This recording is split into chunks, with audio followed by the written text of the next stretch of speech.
Құрметті отандастар, коронавирус індетіне байланысты барша азаматтарымызға қолдау көрсетеміз.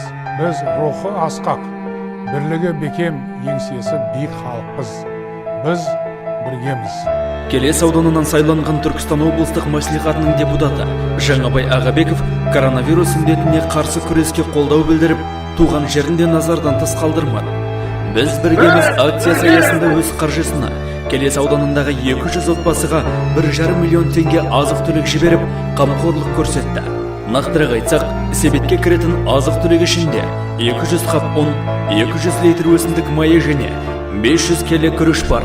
Аталған азық-түлік аудандық филиалдың бастауыш партия ұйымдары және Жас отан жастары қанаты белсенділер мен Келес аудандық жастар ресурстық орталығының ерікті жастары арқылы аудандағы 12 ауыл округіндегі тұрмысы төмен мұқтаж 200 отбасыға үлестіріп берді.